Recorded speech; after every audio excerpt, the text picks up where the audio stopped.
revolution falls apart. Bury me in history with Nancy Morgan Hart. Before I force back to the start, it's my life. Revolution falls apart. It's all misogynist, not even all liberalist. Instead of fight, I lose. I'm a modern anarchist, a punk rock existentialist who wants to make the whole world feminist.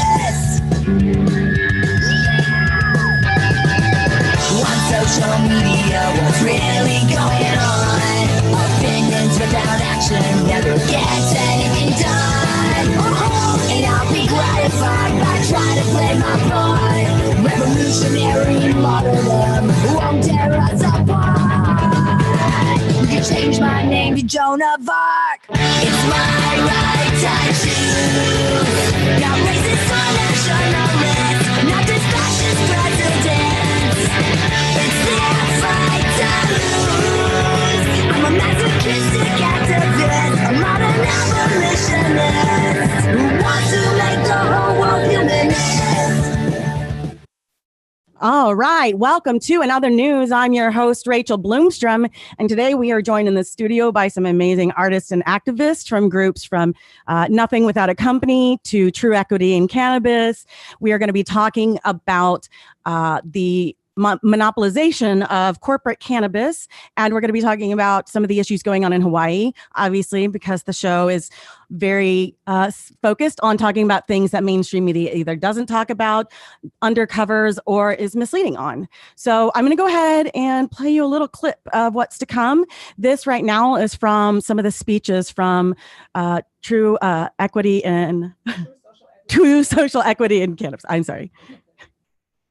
We are calling a state of emergency on this world health and safety issue.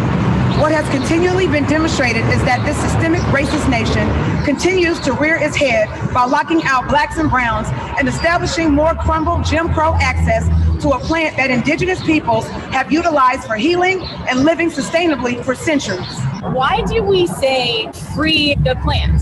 Because right now it is still criminalized. If you grow it, if you distribute it because you're helping a family member or friend, you can't even gift it at this point. That is not how plants should be, a healing plant. And we're saying free the people that are currently incarcerated for any amount of cannabis, regardless if they were distributing, if they were growing, it doesn't matter. People are currently making billions of dollars off of this industry because it is still criminalized. It is an atrocity that this state and this nation loves to keep poor people poor, economically, educationally, medically, and spiritually. The intended monopolization will not continue the way it has. You've allowed corporate capital cannabis corruption to keep those that have suffered already to continue suffering.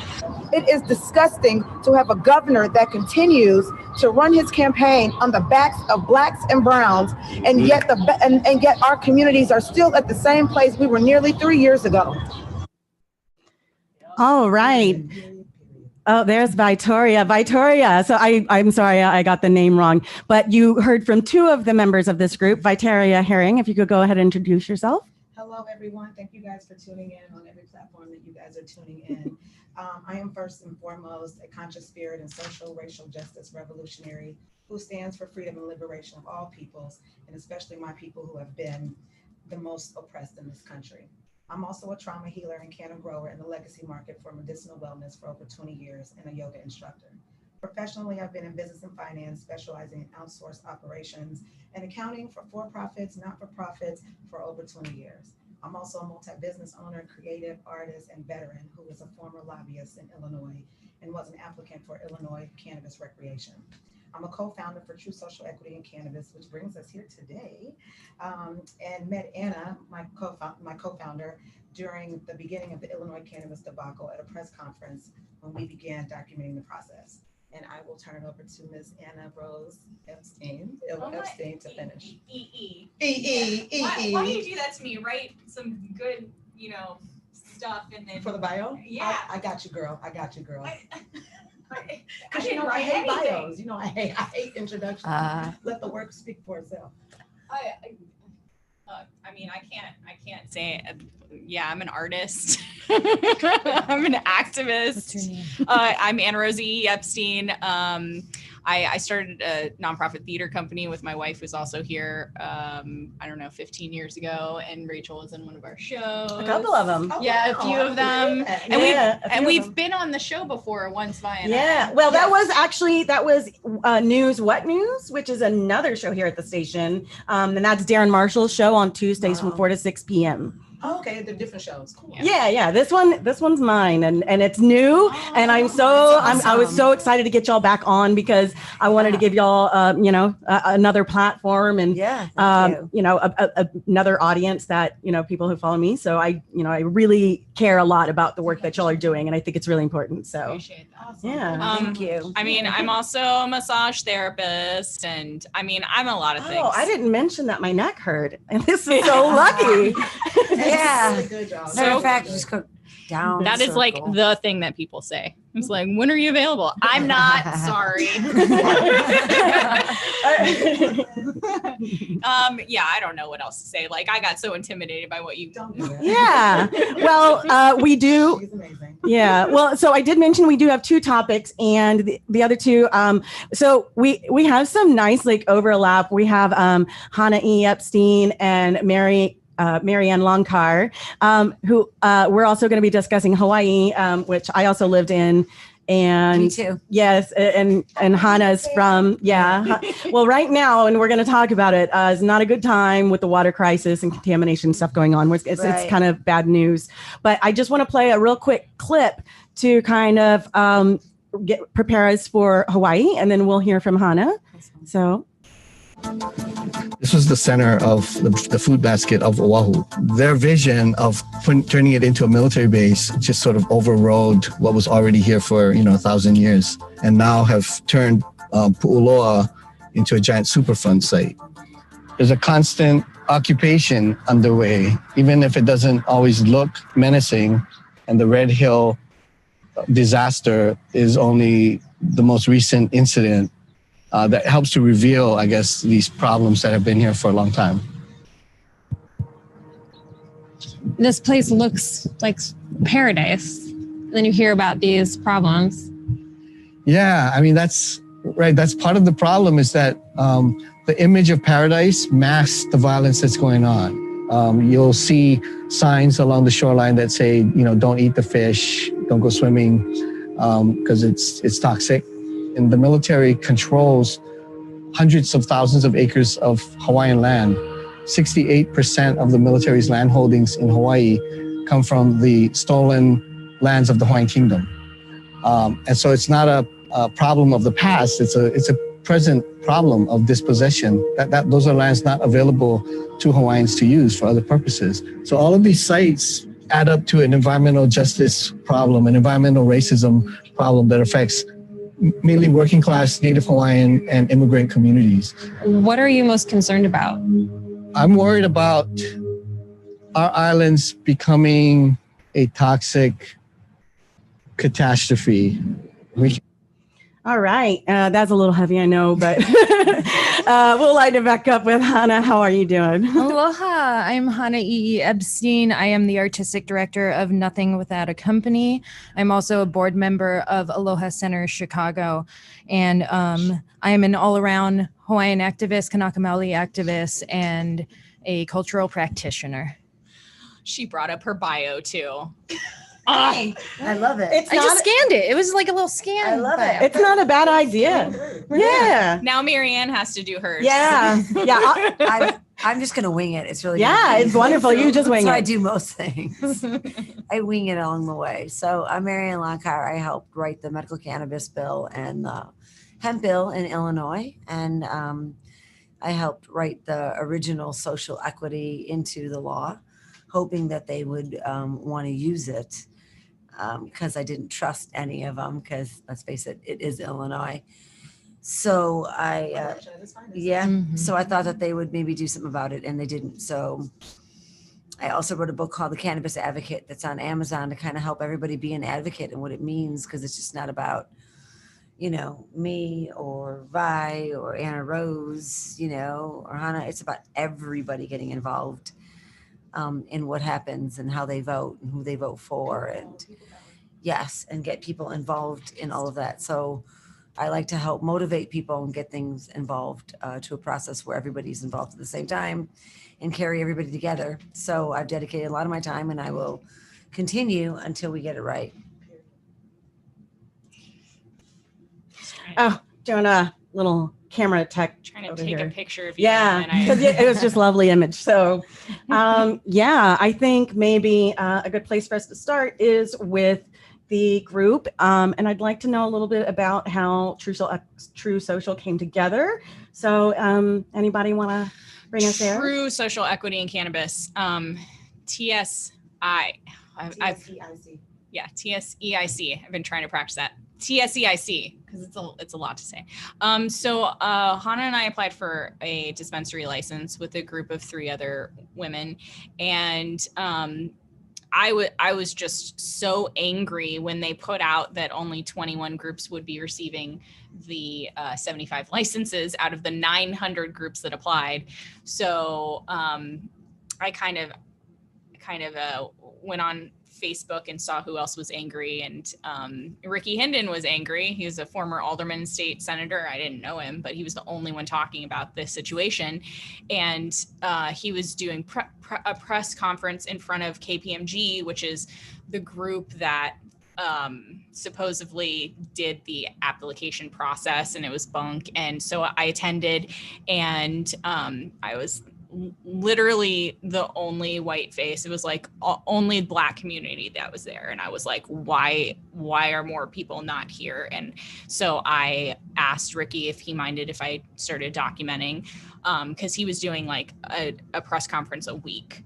And so I started documenting. I was up late at night trying to figure out where I should put this information.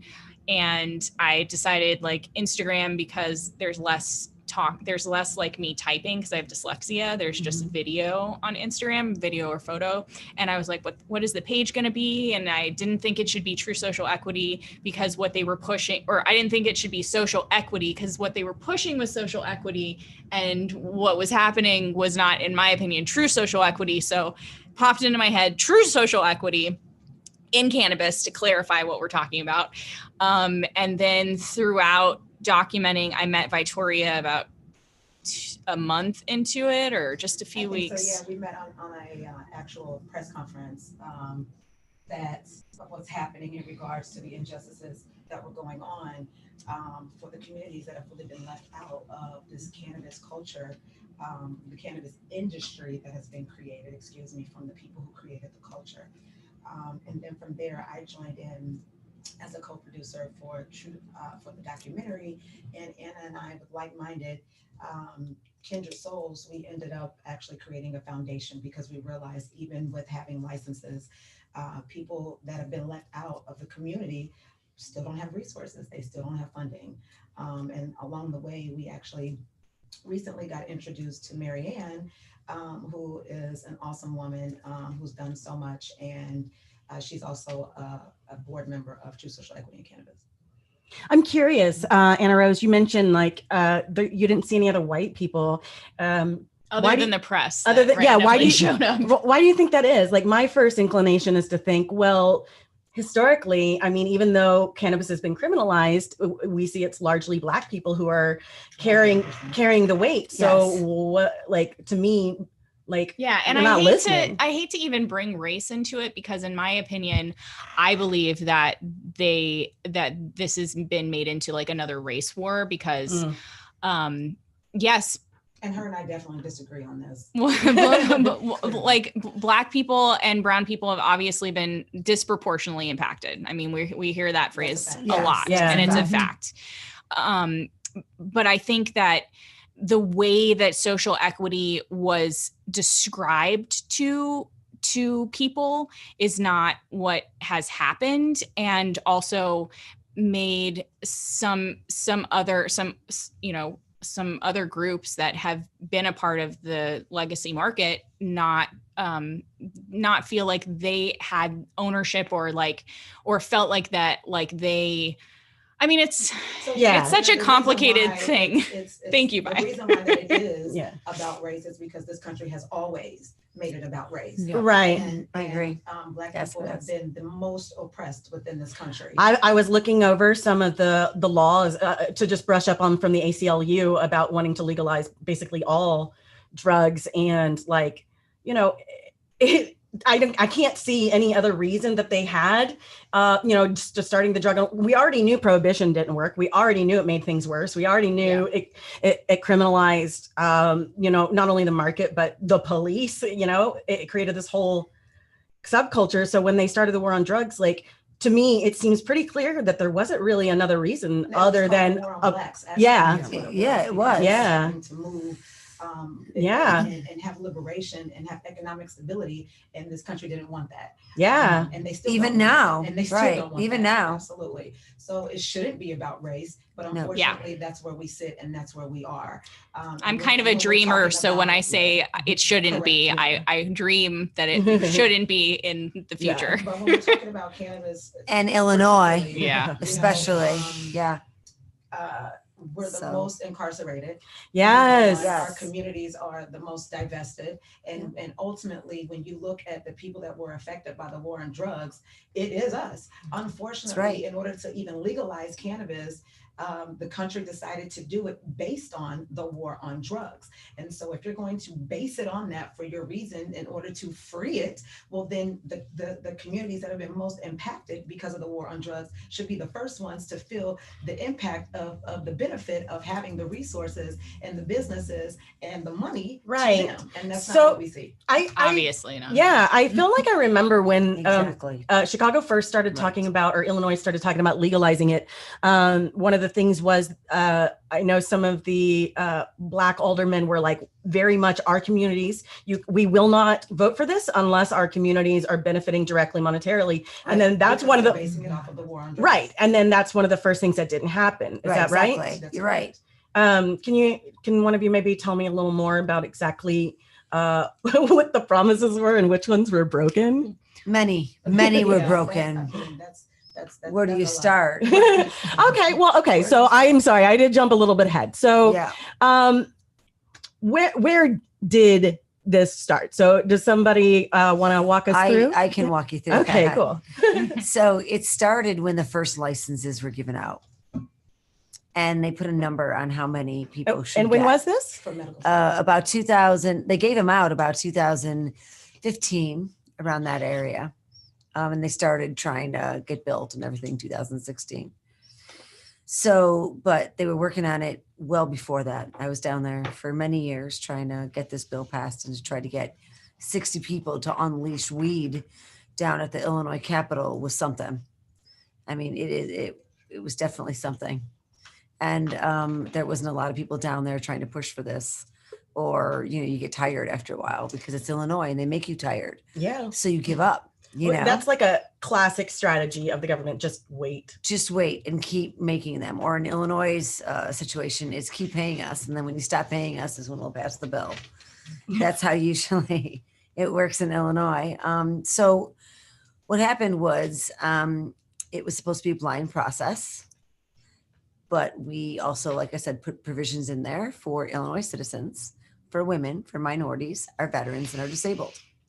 So if you were an Illinois minority and a veteran, that you would get more points Yeah. over a regular, you know, white woman like me. Yeah, I remember when Hannah and Anna were talking about getting something together. I'm a disabled veteran also, and Right. like, Right. Yeah. So then you get extra points. And that's the way it was supposed to be. And everybody was supposed to have a diversity plan, just like they were supposed to have where your neighborhood likes you. yeah, Because I threw that in there where you can't just throw, you know, your shop down and pretend that everyone in the neighborhood is going to be happy. so it should have been set up exactly to exclude corporations, right? It should have been blinded Yeah. where, you know, a minority would have got one that applied. And a veteran would have got one that applied, and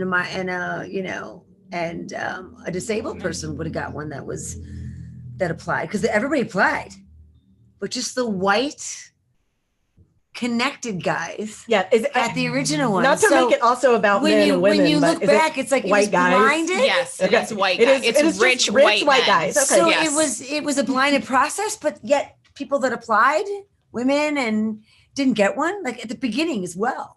Right, and now they have a hold. So it just keeps. Don't forget to mention the +1.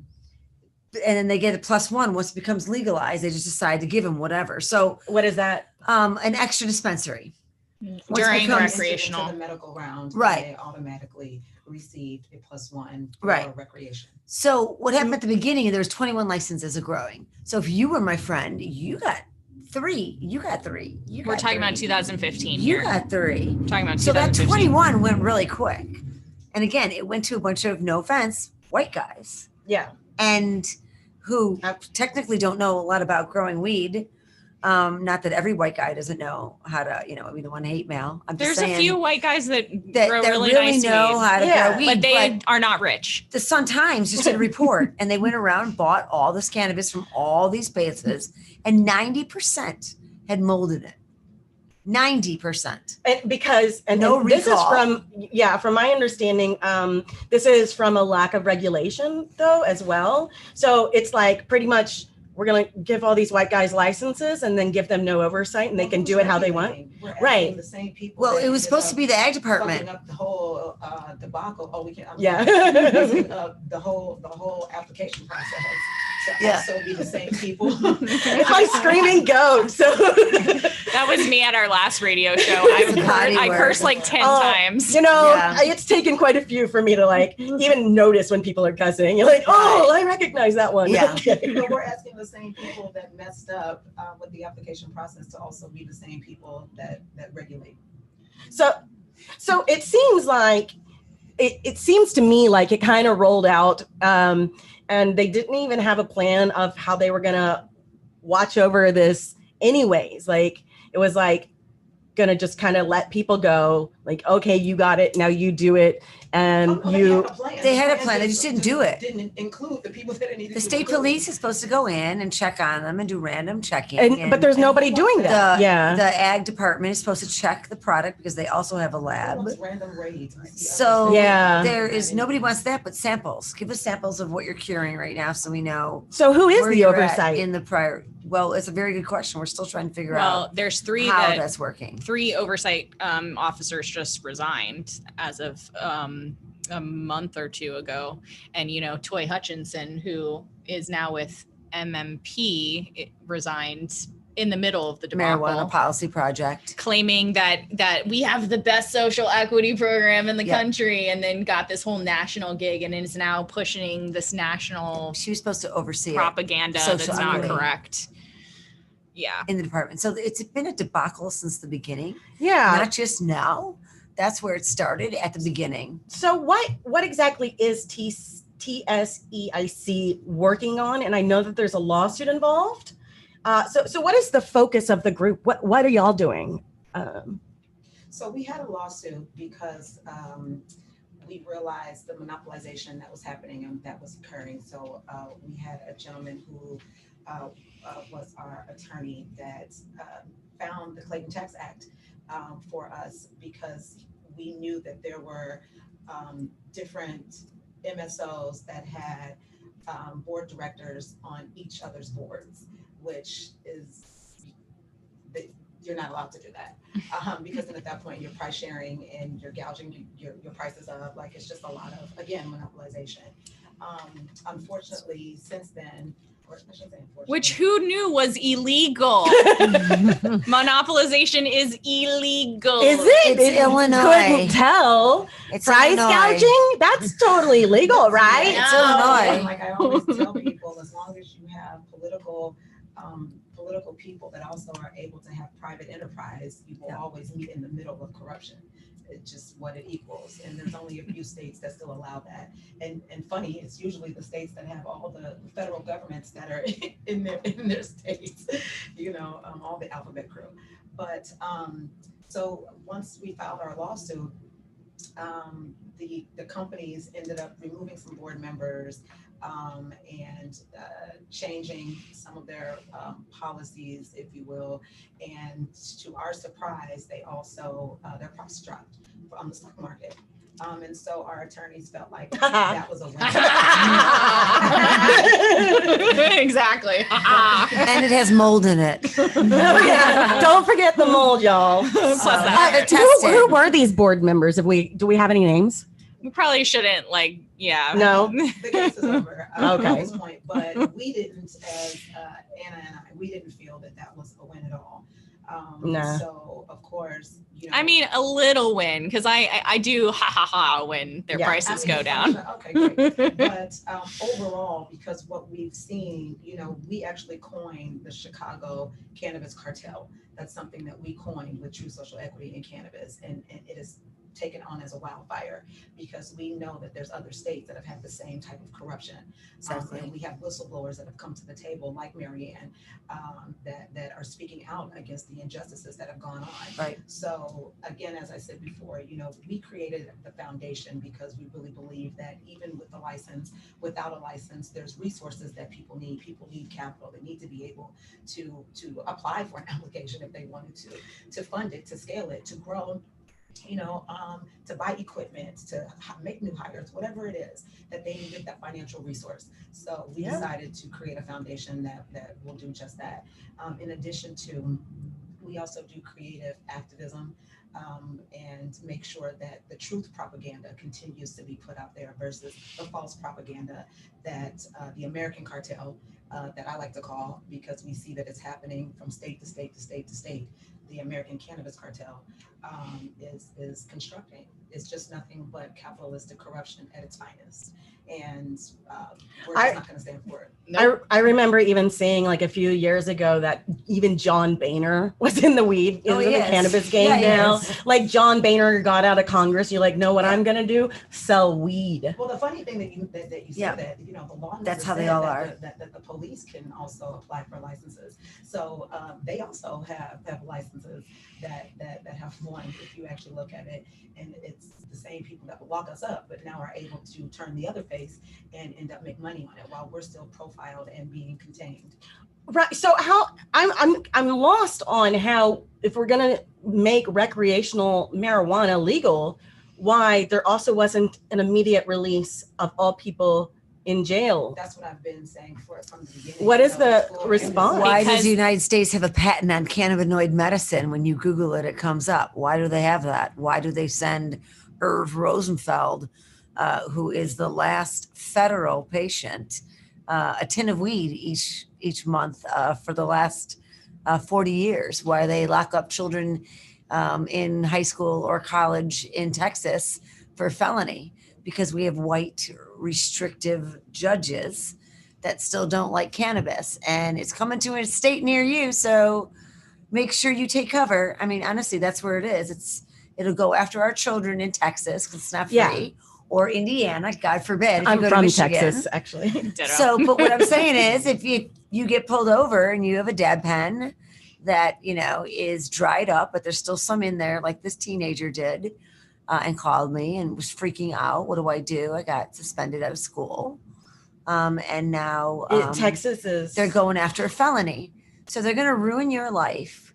When Bill Clinton smoked pot, Barack Obama smoked pot in the Capitol. Let's be honest, they also do cocaine. And they totally right. And they do cocaine. So technically, we should really check their pee because they work for us, and we should make sure, you know, what's in there. God, don't give me the If whole they're gonna come like after testing us. for drugs has cost money. It has saved nothing. It does no, I mean, it is the stupidest thing I've ever heard. And there's still companies here in Illinois, I do know this, like that you cannot test positive, you can't work for them. Like Blue Cross Blue Shield. Like what do you there's many. What do you how is that many?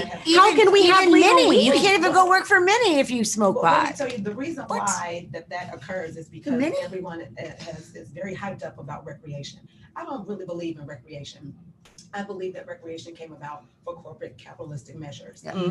Ultimately, it is medicine, and everyone that partakes in the plant is medically taking it because they're in some type of trauma. Yeah. And so once we understand that, and that's why I've coined that it is a world health and safety issue. Because at the end of the day, we are all self-medicating from one reason to another. I know people don't like to admit that. I know talking about mental illness and self-care and those types of things are still a fad, but in reality, there is no such thing as recreation, and we just need to do away with it completely as a whole. I see that. I remember. I was just going to say, I remember when I got out of the Navy, and I was like in really bad mental health, and I went back to Texas, and like all of the other Texas is full of veterans who all want to smoke weed, and we couldn't get a single law passed. Like, can we please get some medical? This is everybody's like going crazy, and they, on all these meds, they're having weird reactions. They end up hospitalized, and all they want to do is like, all I want is weed. Like this helps me, and to me, like it is an egregious way for like it's medical malpractice, frankly. Yeah. Well, and going back to what you said about kind of connecting expungements and why they didn't just let everyone out of jail, it's a racketeering situation. You make money off imprisonment. Oh, yeah. You make money off keeping people sick. You make money off of people being oppressed. And as long as people don't utilize their voice, power is in the people. Yes. Then we will continue to see this. Yeah, and you don't just get expunged. You have to still pay for it, and you pay lawyers, and you only get expunged from a cannabis situation if it's like a certain amount. So if it's a little bit over that amount, you don't qualify. And then also if you have other drugs or a gun charge, because you're protecting yourself on the street, like, which I think is BS, because at the end of the day, it's just like being a police officer and having a uniform. Unfortunately, when we're in the legacy market and we're out here trying to provide for our families, we also have to protect ourselves and strap up. So that was something that made me really mad. One of the biggest reasons I didn't get my medical license. You can't have a gun. Because I can't have a gun. No, I'm sorry. When you're like the further left you go, then you get your guns back. Y'all haven't really heard me talk about it, but like I'm not for banning any kind of guns right now. Like I'm for like not at this state where we are. Nope, sorry, not gonna I'm not. Yeah, but that's the left. I don't mind putting like laws in place to like, background checks and safety things and things like that. That's that compliance. Right. We did this in the military. Are listening in. That's called compliance. Right. Regulation. Yeah. It's safe. Restriction. Compliance allows for good, safe medicine and oversight that people need in order to continue to move freely within this country of freedom and liberation. But knowing that you can't get a gun here in Illinois if you have a medical license, like where's the NRA? Why don't they have anything to say about it? Is it because I actually spoke to the GOP lobbyist Good, I'd like to know. In Durkin's office. One of our senators. It took us forever because we wrote in the soldiers so they could just go straight and bypass the VA and get their card and all that. And that's how we got Tom Cross, who was head of the GOP at the time, to vote yes and help us get others so we could try to maybe pass this bill. The crazy thing about that, though, is that Anna and I just found out that when you come from being incarcerated, that you're able to get a medical card, but yet you can't get a gun. But you can't get a gun. No, even if it's for nonviolence. Well, you're a lobbyist when I said that. We just got our soldiers on the bill and you say no. Well, again, they look at it as medicine for certain things and recreation for other things. So it just depends on how it is that they want to play the side of the law that they want to sit on in order to control. So what in the law, like, especially states who are people who are listening in other states, like looking about trying to get it passed legally, what should we recommend? That they just do away with the word medical and recreational, maybe like have it as an over-the-counter drug that people can just use themselves? So I think that there needs to be definitely some new policies that are established and free the plant, free the people. Free the plant and free the people. Free the people first. It shouldn't be criminalized. People should be able to use it however they want and grow it grow it however they want, have as much as you want. Grow their own medicine for sure. They should be able to. Why? I'm from Texas also. So I guess I come from a situation where like a lot of my family was like, the government needs to stay out of our business. So I grew up feeling that way. And that's kind of how I feel about this situation in general. And the more that I talk to people about the war on drugs too, I only felt that way about cannabis, but I'm starting to also feel that way about other drugs. I mean, absolutely. We allow people to kill themselves with cigarettes and alcohol. So why don't we let people help each other heal? And also some people are just addicted to drugs and they have been most of their lives, and that's just their situation, and let them do it safely the way that they absolutely. If they people that are creating crack houses so that they can be safe for people who do crack in who is it, Ohio, Oregon, wherever it was, then we also need to make sure that we free the people and free the plant when in regards to cannabis. Yeah. And other medicinal. I had put my notes up here. I was looking about on the ACLU website, because I totally agree that, a lot of these criminalization of all of the drugs came about at the same time as prohibition, and prohibition, alcohol was the first one. I definitely can't sustain this. Exactly. But we even had morphine and weed that we used as major parts of our healthcare system, and they were super helpful. Died from a morphine overdose, taken as prescribed, given by the doctors, and because he passed away in our bed for 8 hours, they were found not negligent. And this is the country that takes care of our health. Yeah, morphine's bad. Yeah. Yeah. And opium, from my understanding, so when they first decided to criminalize opium, it was because the Chinese drank opium tea, and they're like, you know what? We don't want them to have fun, so make that illegal. Black people are smoking marijuana, criminal. White people are doing that one. Everybody was smoking marijuana. They just blamed it on everybody of color. So just because Hannah has been really quiet, because she's just a really quiet person, I'm curious about your perspective, Hannah, as a minority. Well, and I minority. Also, especially coming from Hawaii, where I've seen some of your plays and stuff where cannabis is part of your culture, right? We're not quite sure how cannabis came over to Hawaii in general. We don't know if it was the birds or visitors that brought seeds with their boats.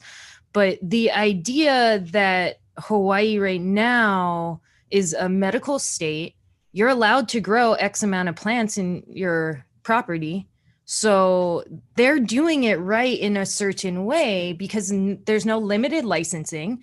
You can have X amount of plants. No, there is limited licenses. No, as someone who has a medical card, there's you can give all the medical licenses that people can get to sell to other people. It's still monopolized. There's only I'm saying personally. I'm not talking about dispensaries I'm saying as a patient, you can grow X amount of plants that are flowering at one time. So you can have 8 plants, but 6 of them flowering, right? And that should suffice what one single person would need. We obviously have different opinions. But the idea that it's not limited to the patients. The patients can grow as much as they want, and in this state but they can't. They can only grow 6. Well, as much as they need. As much as they need. Flowering, right? Yeah, flowering. But you can have, your babies. You could have 10 of those. Yeah, you can have your different stages of life within the plant. Is what I call them, and then your adolescents. And I think and then your seniors. Yeah. And so people are happier there with the laws because by the way, it's a space where you can grow stuff year round outdoors, just right in your backyard. And you don't have to go to a dispensary unless you're looking for something specifically like a tincture that you don't want to make at home, or an edible you don't want to make at home. I actually think they just started talking about edibles for dispensaries. I'm curious, before we colonized Hawaii, were there laws there about marijuana? Not any that I know of. So it is laws on a plant. It's a healing plant. Use it to heal. Yeah, that's what I'm like. This was all just from us, though. Some of the crazy male Samoans really need it just to calm them down. They need it. Yeah, let me pull my notes back up. Listeners listening in, can you tell them how they can tap into the show really quickly, whether they can call in or those kinds of things? I want to know. Yeah. So first of all, if you are just tuning in, you're listening to in other news on K4 Radio. I'm your host, Rachel Bloomstrom. And there are a few places I always recommend being able to check out our YouTube. I see, we actually have a couple of comments. They said it's kind of hard to hear Anna Rose, but I think we fixed that. Sorry. It was from my cousin, so don't worry. But you can, I would recommend the best place to tune in is my YouTube. My name is spelled Rachel for Rachel, and Bloomstrom looks like Blomstrom. It's spelled BLOMSTROM. We also are streaming from my Facebook page and my Instagram.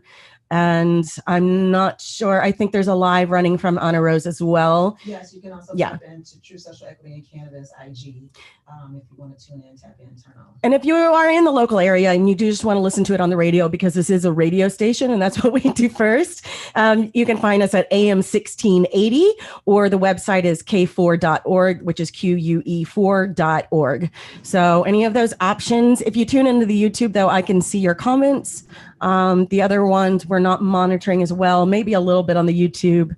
I'm not sure if y'all are able to monitor from your circumstances. So I just recommend the YouTube. Also, please don't forget to like and subscribe and help support the show, because this is very important. These are important topics to us. And, we're definitely look to lift voices up and talk about the things that mainstream media is not. So donate. Get involved. Yes, donate, get involved. Yeah, get involved. It is. Use your voice. Yeah. And if you have something interesting that you've been trying to get a voice out on, let me know. And then we'll see if we can't work something out to get you on. Let's do it. Yeah. That's great. That's what I'm here for. So, so let's go back to what True Social Equity is doing. I will be closer to my mic now. My bad. No, I fixed I turned you up. I fixed it. I consider myself like a very loud person, and I think I'm projecting enough, and then I'm not, and then you have to. Well, yeah, no, and that's why I'm saying. So, yeah. Oh, it's the movement. Yeah, I'm sorry. I sometimes get quiet too, because it is. But you're good, and I'm making sure that we're keeping you full guard. So, So. Are there any questions at all? Well, I have a question about what can people do to help support and, weed the people. I know, to me, there's a little bit of discussion difference in that between True Social Equity. Yeah, we can talk about how Weed the People kind of came about. So we started doing these meetings every week on Sunday, open conversations on Zoom with anyone who wanted to attend throughout the country, talking about the debacle in Illinois and just. And there are other states that they were, in as well, so that we can be abreast and kind of warn them about the rollout of how we've seen it.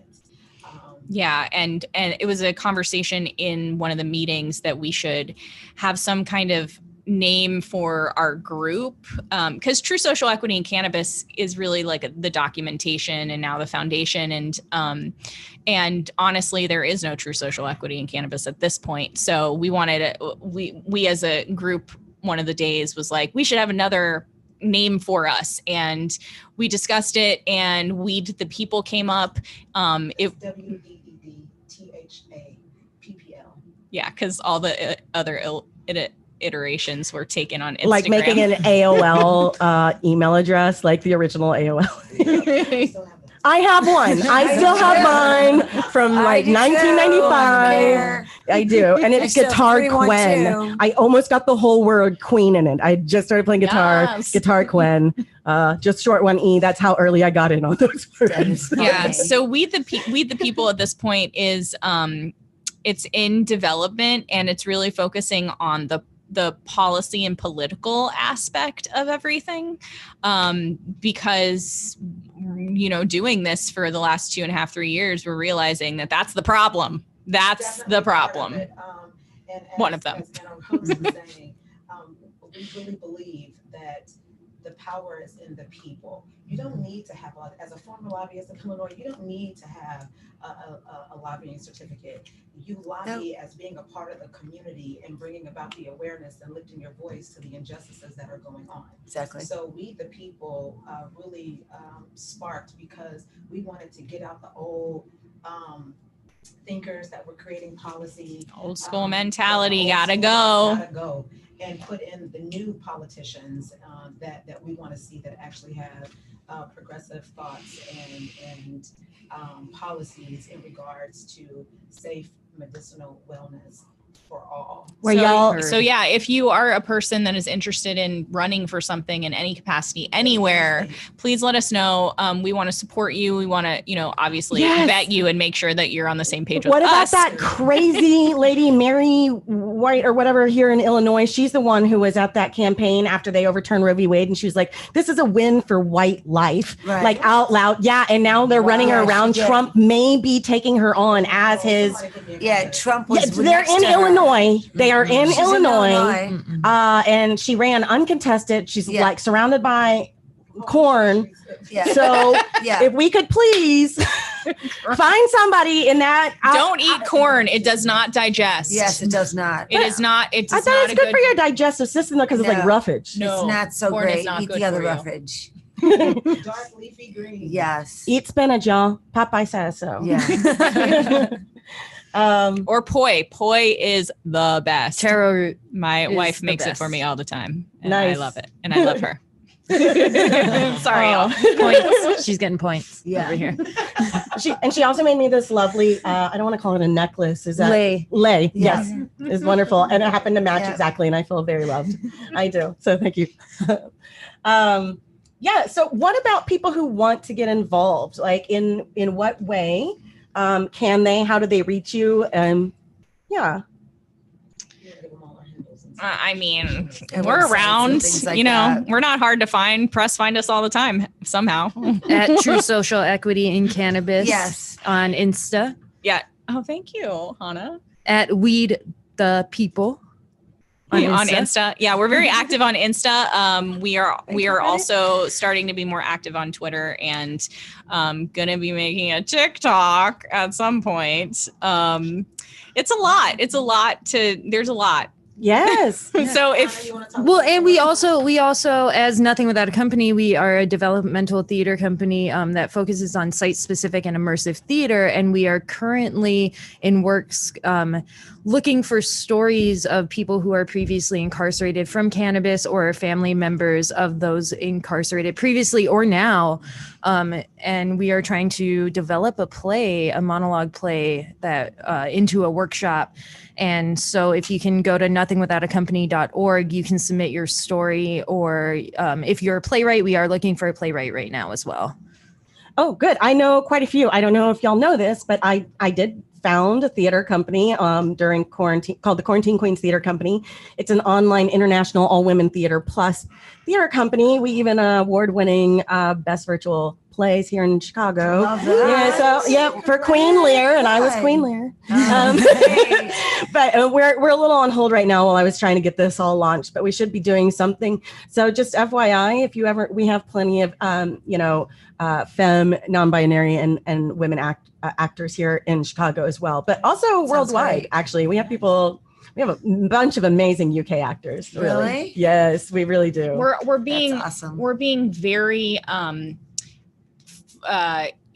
particular about the team that we put together, because we want to we want the right people on this production.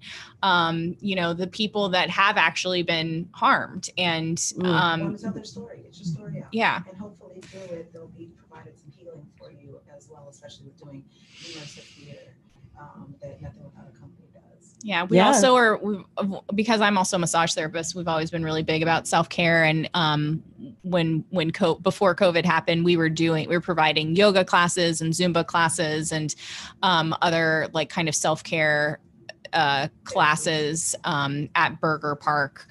Hopefully at some point we can bring that back, but with the whole new pops. Yeah, Burger Park's lovely. Yeah, it's right on the lake. So it's water therapy too when you come. Yeah. So, if we're a little bit wrapped up on this, I kind of want to move to ask Hannah a little bit more about her work, because we're also going to be talking about the sociology of Hawaii, and how we also get into displacement of people. So Hannah is a playwright, and so why don't you tell us a little bit about what your work focuses on? Yeah, I really enjoyed that clip you played earlier, actually, and the idea that this person in the clip had said something along the lines of, you only see the beauty and you don't see the violence underneath. So my particular work that I try to bring to the lower 48, to the mainland here, is showing what's underneath that paradise through the physical experience of being surrounded by the pidgin language, which is the most spoken language in Hawaii, and to experience a personal relationship between family members, between ohana. And so I wrote a trilogy that started with Not One Batu. Batu is Filipino for meth, amphetamine. And then Pakalolo Sweet was the second. Pakalolo is Hawaiian or pidgin for cannabis. And then Aloha Friday to do acid or hallucinogens in some way. So I'm hoping to bring the entire trilogy here to Chicago next year. If anyone wants to give me $60,000, I will gladly take it. 90% of that will go to paying artists. So if you've got it or want to write a blank check, we are here for that. And you could just also do even $2 a month on my Patreon. Right. Like, exactly. Just anything. Yeah. and we brought in a actor from Hawaii to do the original show. Yeah, so they were originally produced on Oahu at Kumukuhua Theater. They are a playhouse that is specifically for local theater. So they do mostly all stories about Hawaii or people who live in Hawaii, and started at UH schools 50 years ago, and then got their own space more than 40 years ago, I think. So they tend to be my world premiere playhouse because I write plays for home and then bring them to the mainland to kind of disrupt the idea of what mainstream entertainment media puts into people who think they know something about Hawaii because they saw, Forgetting Sarah Marshall. I was just thinking that movie. Right? Or like whatever the thing, right? Like, well, I saw Blue Crush. I know what surfing's all about. It's right. Like, no, you don't. No, you don't. You should talk about No Aloha Pokeko too, because that was a great example of appropriation of the Hawaiian culture. Yeah, our first ever Hawaiian Kanaka activists activating in Chicago was in 2018 when we brought together a bunch of folks from Oahu, from Hawaii, and Hawaiians in Chicago, and we basically protested Aloha Poke Company because they sent cease and desist letters to Kanaka Maui businesses saying they cannot use the word aloha in the name of their business, in the marketing of their business. This word that people think means hello and goodbye, which really is, the meaning of this word is really a mutual respect for one another without, it's like giving something without like having to want something in return. Right. And so it's that idea that some haole guy, some white guy from the suburbs would just say, oh yeah, I can own this word now because I own a restaurant. So we protested the that. haole guys, I'm telling you. Yeah, watch out wherever they are. I know, they ruin everything. Sorry. Yes. Not sorry. It's true. Yeah, I mean, so you know what? So like, protest. I'll be honest. I mean, like the white men who I am friends with will like agree, and like they will be behind us 100%. Like, oh yeah. I see them do that. So, so only the kick dogs howl. Right. Yeah. So we started protests with that, and that's when I really found myself looking into the mirror going, oh, wow, you are a Hawaiian activist. Your existence in the mainland, your existence outside of your homeland is activism. And I had to come to terms with that during that time. And since then, we did a rally once more around the McKinley statue, asking the city to take down that statue and to erect Princess Ka'iolani statue in its place. And we are currently working on that with Aloha Center, with the Hawaiian Civic Clubs. And why should they get rid of that other statue? McKinley has issues. Yep. And there's also McKinley High School in Honolulu. And in Hawaii right now, they're protesting McKinley High School, asking to have its name changed back to Honolulu High School. Yeah, they should. Yeah, it's gross. I hope they do. Like, it's really gross to just be like, the fact that we even have Columbus anything still, like the guy was killed by Spain. They did not think, or Portugal, like they did not think he was a good guy. They thought what he did was despicable and horrible. Why is anybody celebrating that genocidal psychopath? Like, last time I checked, we're not supposed to have false gods right, of any sort. I can't even interpret what that really means. That's like that's the Jewish perspective. That's how I grew up being told. You're actually not supposed to say the word good. Or write it with a dash. Yeah. That's so do you just call him like Big G or like good question. I don't remember. The G-D. Yeah, the G-D. Or you can just look in the mirror and see yourself and the God within you. Oh, now that's that beautiful feminine goddess energy. And I'm trying to learn how to have that. That's why I like her. Yeah. Grew up in like a very kind of oppressed, like feminine culture. Like you oppress your like sensuality and sexuality and the feminine divine. And like, it's all about, are we upsetting the men? Are we taking care of the men? You put yourself first and you really see yourself as the conscious spirit that you are. It's not about putting anybody first, because once you put yourself first, you'll automatically put other people first, because it's just you loving you. Yep. Yeah. I just sometimes like I'll watch how like some young girls are raised and like their mom or their dad has them in front of the mirror and like, I am strong, I'm beautiful. And I'm like, oh my God, I wish I had done that. Instead, I was like, nobody likes me. Yeah. I'm so weird. You empower the souls, because if you the world that we live in will rip it from you. Yeah. That's its job in the system, unfortunately, until there's a new system to replace it. This country was founded on lying, thieving, raping, murder, and everything else. And so we cannot ask somebody to give us something that they don't know how to give. And that's whether it's the country, whether it's people in your life, whether it's your family, your friends, even yourself. Again, we're all self-medicating in one aspect or another. Well, and that's why it's so important, right? To take care of yourself, is because you can't do your kuleana, your responsibilities, without being 100 in yourself. And so as a cultural practitioner, that is my main responsibility, is self-care, because I can't educate.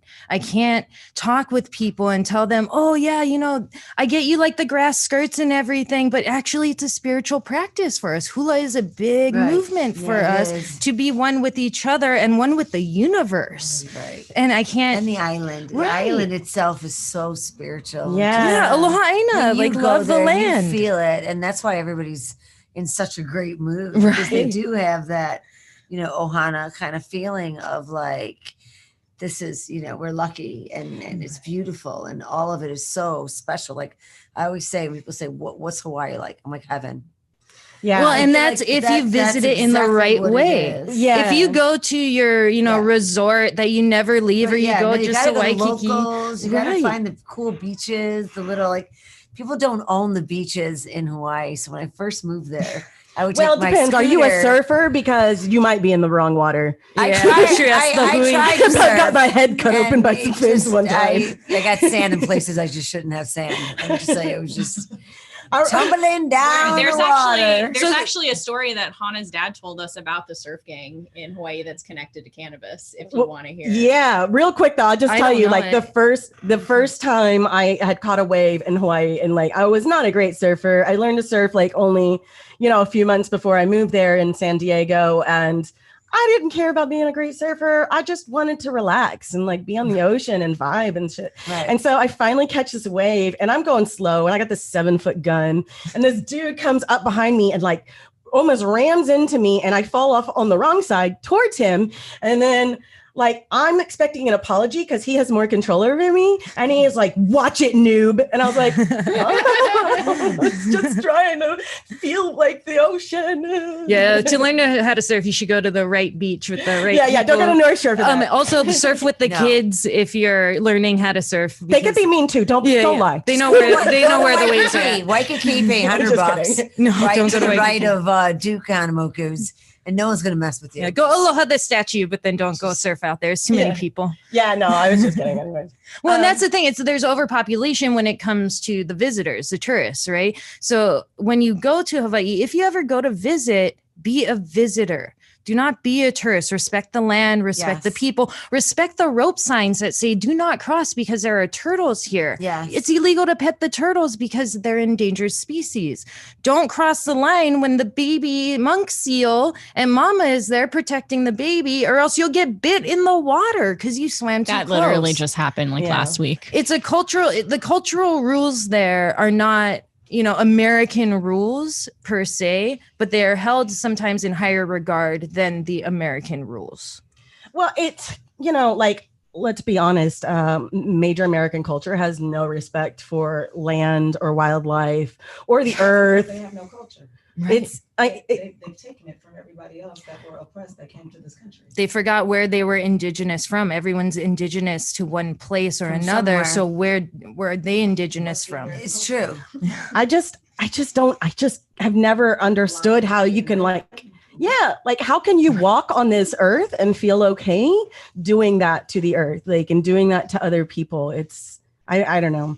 I know a lot about it, but I don't in my soul, understand how there's so many people who are actively this way and just live like this with no question to themselves. Yeah, it's blinders. It's like those horses in the city that wear those blinder things on. Well, and it's also it's kind of going back to what is true social equity, and what is social equity, and what are your morals, basically. I feel like the morals in this situation are what we talked about. Stop criminalizing people, stop locking people up for plants, but other people, they want their in. And so they don't really care about those kind of morals. They kind of just, and they also, I think, are told by these corporations and the lobbyists that it's going to take longer than what we think. It's going to take 40 years as opposed to 5 years if we were all on the same page. That's what they say about the rail in Oahu too. That's what they say about the Hawaiian homelands. Yeah. And that's what they say about the water they haven't cleaned up yet in the military bases out in in yes. Oahu. And we will get to the water and I got deep into that story about military bases, and one of the retired Marines said it's in at least 90% of the facilities, if not all of them, that they have leaking fuel or other and asbestos chemicals in all the old buildings, Schofield. Yeah. I mean, Camp housing. Lejeune is terrible. Their housing is so bad in Hawaii in our military bases that I was shocked. And Yeah, all I was of that embarrassed. seeps into the land that goes Shocked. into the waters that go into the rest of the island. Yes. All right. So let's go ahead and streams. talk about this. And I want to play a clip real quick from this is from him. If you want to watch the whole thing, they really kind of go into a deep dive specifically about the military bases. But this is about Red Hill, a fuel storage tank that's been in Hawaii. And this guy, he started working there in 1972. And this is the beginning of their conversation. Oh, let me turn that. Red Hill's spill in 2014, he publicly shared documents showing the leak may have been almost 50% bigger than what the Navy said. When did you start at Red Hill? 1972. I crawled on my hands and knees and installed cable as a young man all the way through the tunnel. Peter spent decades at Red Hill, working his way up to managing the facility and other military fuel farms in the Pacific until 2014. He specialized in leak detection and says he repeatedly tried to raise issues internally, but was dismissed. When did you start noticing problems? The first time I walked into Red Hill. So it was leaking decades ago. Yes, 24/7. The Navy says 180,000 gallons have leaked from Red Hill. What's your estimate? It's going to add up in the millions. So they're missing hundreds of thousands of gallons of fuel being documented? Well, I can just tell you what I observed, and now they may not consider that a leak because it's leaking on the floor. It's gone into a sump. I would imagine a majority of that did not go into the ground, but so it's your definition of what you want to consider a leak. Do you consider that a leak? As an expert? Well, to me, it's supposed to be in the tank, not on the floor. So, yeah, I did. Yeah. So that man's name is Victor Peters, and he's one of the whistleblowers for the Red Hill fuel cell. So I usually have my notes on my computer, so you'll listen to me rustle around in a couple of pages for a second, because I just want to go over this story real quick, because I think this is really important, especially to understand the water crisis in Hawaii right now. So Red Hill, it was built during World War II to protect the fuel from aerial attacks. It is the largest military fuel storage in the world, and which makes sense tactically, because something that a lot of people don't realize about Hawaii, and the reason why it was so important for us to steal it militarily, is it's the landmass further from any other landmass in the world. It's the most isolated, so it's also the most strategically relevant, particularly if you want to maintain naval domination. And in these tanks, I didn't get a number of how many of them are, but each of the tanks are 250 feet tall with 100-foot diameters. They can put a 20-story building in them, and they each hold 6 million barrels of oil each. And they are only 100 feet above Oahu's main water aquifer, which, serves over 500,000 people. And something that a lot of people didn't realize is that it's the same aquifer that's being tapped from multiple areas. So right now they have 3 of the wells closed down. And what's interesting to me, that's in Ii-Epstein, Halawa, and two areas in Halawa, except for they're also saying that it's the west side of the island who's suffering most, which is the other side of the island where more of the native people are. So in the northeastern part is where we have a small Navy base and a larger Marine base. And then you go to the southern part where you have Pearl Harbor. And we're causing all these problems, but they are redirecting the wells so that the west side of the island is suffering. And I think that's something to point out. They don't really talk about this. And there's still boiling water in December. Oh, yeah. There's still boiling water. They're not drinking. As of yesterday, there's still... Yeah, as of yesterday, there's still jet fuel in their water. Yeah. So Vice, in their undercover investigation, found that they maintain irregular maintenance and insufficient inspection, and continually downplayed the risks to the EPA, to the Department of Health in Hawaii, and to the public. Locals have been calling to shut Red Hill down since 2014 when there was another leak, but that one didn't even go into the drinking water. And now the headlines are like, but no, now it's in the military bases, and now they're drinking. Oh no, now they're drinking it. The beginning of this documentary, there's this family who moves there, and the cat stopped drinking the water. And this was like months and months before the big leak happened. And they were like, that should have been our first clue. And then their daughter started getting sicker and sicker. And until that happened. And then I think it was Thanksgiving weekend when everybody got sick, like the whole island. So we heard earlier from Ernest Lau. He's the chief engineer in Hawaii Board of Water Supply earlier. That's the clip we heard earlier. And I want to tell you a couple of his quotes. He said, "This is a ticking time bomb. This is set up for a catastrophic failure," which you'd think they'd care more since we fight wars for oil and gas, like that they wouldn't want to leak it if it's so precious to them. And for drugs, yes. After the spill was closed, it was the Aiea Halawa shaft and Halawa well that were all closed. And when they were asking him, when will this be? He said he won't have peace until the facility is shut down and emptied out. Yep. Yeah. So the aquifer is already contaminated, and they were ordered in March of this year to take it down. But it looks like it's going to take at least a year, even though they said they flushed the systems and everything's good now. More than 100 people have been sent back to the doctors who are sick. And we have to do better at holding our elected officials accountable for the injustices that they put upon us. yeah. They're dying in droves.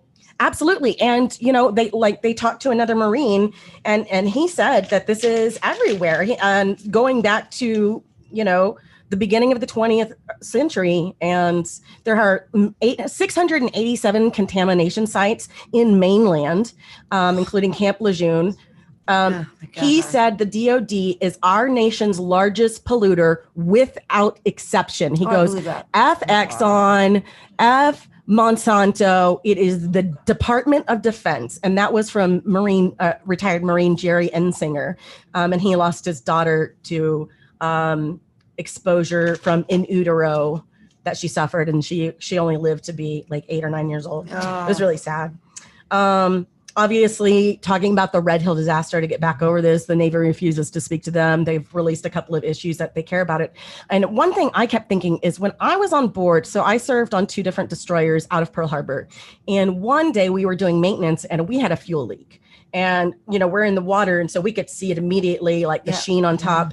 And we got it. And they were freaking the F out because they're like, is it small enough? Do we have to call the EPA? Blah, blah, blah. Like they were like, how can we, how can we cover this up?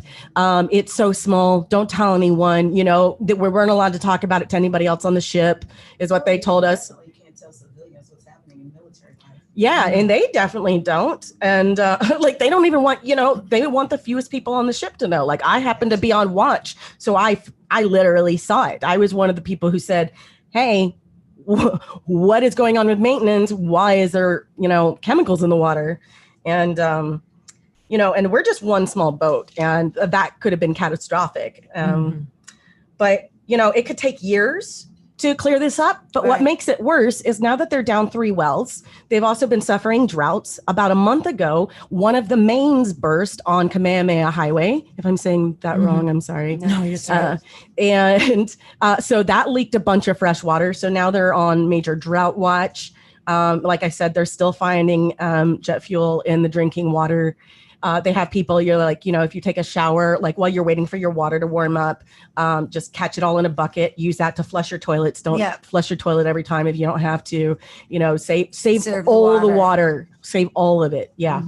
And it's probably going to get worse. So wait, so that's on Oahu? Yeah. Huh? Yeah. So your parents have been out of town the whole time? Red Hill is on Oahu, but it's all the islands right now experiencing all types of what they call like climate change, but also due to overpopulation. A lot of resources have been overused because of overpopulation. 60% or more of Native Hawaiians don't even live in Hawaii anymore because they were pushed out due to the high costs of living there.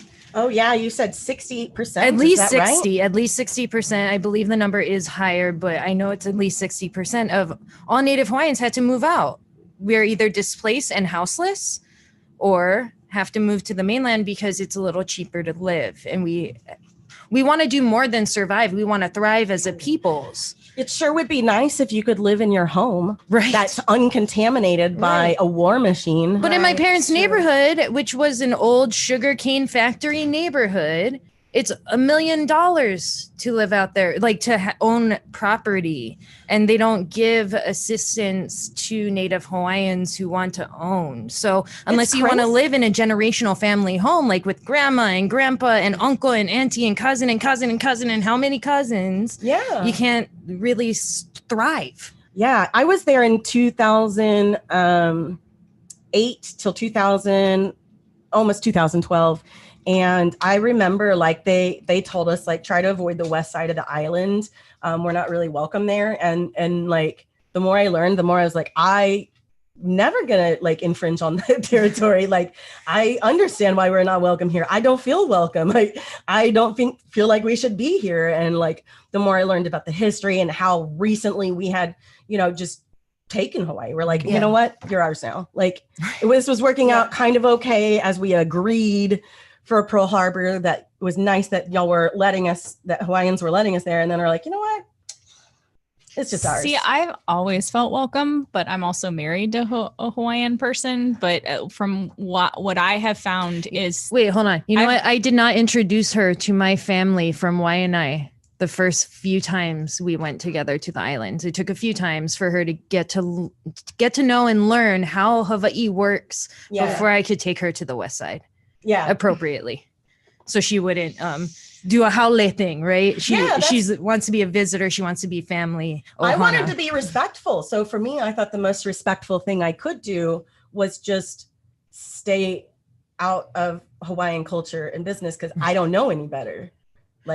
And that's a respectful stance. I wasn't sure. And then was that the time when we went to that side? Was that when I was basically babysitting the 10 kids? Oh yeah. Yeah. And then they all loved me because I was staying out of their way. Hawaiians are very Did you gracious. give them massages? No. I don't know. I think Hawaiians are very gracious. If done with aloha, right? Everything should be done with aloha. With the haole. Absolutely. Right? I think they're very gracious. And to be clear, I have never, ever felt any animosity from any individual Hawaiian I met. Either. To me was coming into the understanding of oh, this is what America is. This is what we do. And I was going through my waking up period. Okay, well, we're pretty shitty. So the most respectful thing I can do. Oh, my language. See? I didn't even notice that. I was just noticing that we were crappy. I know. Especially once they start talking about time in the Navy, the vocabulary's there. Well, I want to know Maryann's experience living in Hawaii. Yeah, it's different than mine for sure. Well, when I moved there, I worked at Classic Hawaii, which was all Hawaiians except for me. So they like to give me oh, the haole girl, what's she doing now? Or give her a hard time. I didn't have a name for a while, and then I just thought, well, I'm from the South Side of Chicago. I got to throw some of my South Side. Because the Hawaiians kind of got a South Side about them, and I love that about them. So I had to use my South Side and just be well, at least I'm not a coconut. And then they all stopped and no one said anything. And then they are all right, that Howley's cool. Well, we'll let her slide. But I wanted to know about the culture. I wanted to know about the food. I wanted to be invited to their parties. I would invite myself and say, I'm coming, what do you got there? Who's cooking? You're roasting a pig. I'm totally coming. I didn't not interact with the locals. All I'm saying is I stayed out of the area that there were signs that to stay out of here. Yes, so I just didn't do that. So I thought, okay, I won't hiking go in the there. banana fields and it says go away. It means go away. Yeah, because there's probably a Pakalolo field somewhere right past that sign. That banana. I don't know what it is, but I'm not going anywhere near it. But like I said, I had certain beaches on the island. Food. People when I came back, come up to a certain beach and you're a haole, they just look at you what are you even doing? Right. Don't you have, you're just chilling. Don't worry about me. I'm not surfing. I'm not going to take any space. I'm just got my little sand patch. Yeah. I was with the military, so I definitely felt like part of the occupation. They do not like you. No, I definitely, So I was not military. Right? Yeah. Would never, no offense. I'm more like the Private Benjamin of, where's the pool? Where's the condo? You're screaming at me at 5 a.m. No, that's not going to work. I'm going AWOL. And what brought you to Hawaii again, Maryann? I worked at the Board of Trade and I saw all these men cry every time they lost their money. And I thought there has to be something better than this. Oh, yeah. So I took a leave of absence. I went up to my boss and I was there for many years. And she's like, well, is someone dying in your family? I'm like, nope. She's like, is someone going to the hospital? I'm like, nope. She's like, well, then, what do you need, 6 months for? I'm like, I want to move to Hawaii. She's like, you want to move to Hawaii? I'm like, yeah. She's like, okay, well, they had to hold my position for 6 months, right? Nice. So there were bets, in the Board of Trade, if I'm coming back, if I'm not. As soon as I got there, I was like, I am not coming back to the Board of Trade. Oh, I thought you said you were there for a year. Is that right? No, I was there for 2 years. 2 years. And then from there, I went to Australia. And then I lived in Sydney, a little town called Manly Beach. Awesome. Yeah. Yeah, deadly. I should have stayed in Hawaii. It's more deadly. Well, They got everything snakes can kill over you there. They there. got spiders and snakes. They got and rabies. They got somewhere. everything Yeah. deadly there. I will say though, like being from Texas, like I don't know if the roaches were worse in Hawaii or in Texas. They're Oh, we both- got the B-52s. yeah, the big giant ones. It's kind of like lift your feet. Here it comes. You've been to Texas now, right? Yes. Okay, yeah. You Yeah, know yeah. the giant German cockroaches that are aggressive and they'll come and just grab the food right out of your hand. Wow. Same in Hawaii. Yeah, they'll pee Yeah. on you in Hawaii. Australia, Oh they my fly. Oh my They God. I was fly. driving across the H3 one time and I'd been gone and I'd parked my car for 2 weeks. And apparently your car can get infested with roaches if it just sits still. And here comes one crying across my dash. And I about drove off the side and like joined Jurassic Park. It was dinosaurs. You know. They can't bite. They don't bite people. Yeah. They're just scary looking. Same thing with cane spiders. They're as large as your hand, and That's they the won't. huntsman spider. Yeah, they Yeah. don't bite you. Yep, they don't they'll bite give you a people. heart but- attack, for yeah, they scare the No, crap out I of you. definitely learned my lesson the first time I went to Hawaii with cockroaches because growing up in Texas, I was not afraid of cockroaches. So I was like, let me get this one. It keeps bothering me. So I killed it. And then like 4 of its friends yeah. came after me. All the cousins. 4 yeah. of them. It was terrifying. I'm going to learn to respect them. They're like pets. To our communities and appropriate us who don't live there. I have Yes. never killed a cockroach. I have never Unity. killed a cockroach since then. Yeah. It was So, those yeah, you're outside right. Cockroaches. That's why. I feel bad. Like now I have my cat who, if she finds if a roach sadly wanders into my apartment, they are getting tortured for hours. Oh, I had one that was getting tortured. I couldn't catch it because it kept like trying to run away and hide until finally it came into the living room and ran straight at me so that I would just put it out of its misery. And I said, sorry that my cat is so abusive. No, if it's in the house, I'm sorry. That's the only thing that's stopping me from being Buddhist. Yeah. If there's a spider, it's dead. You're dead. I'm sorry. You are not living. Poor When I thing. lived in Australia, I had a super soaker. That's how big the spiders were. Like Wow. the steering wheel size. Yeah. So I went home. I got a super soaker filled with bleach. I'm like, come on, right now. I'm gonna zap your ass. Sorry if I can't say ass, but Oh, I think that one's fine. it was a big giant spider, and you would, Yeah. cursing something big. So, just to get back to Hawaii, is there like for me, I have, mainstream media and stuff other than when I tune in, it's really hard to find out kind of what else is going on in the island. And I know, we've talked about like people, please be respectful of like, if you're going to go here, which honestly, I don't know if I should say this because I know tourism's like one of the biggest money makers for Hawaii, Right. but like maybe don't go right now because Yeah, and that's what a lot of people are asking, especially on places like Maui or Hawaii, the Big Island. A lot of the smaller islands, like, don't come here because our resources can't afford you here, even if you're paying up the butt for, hotel and whatever.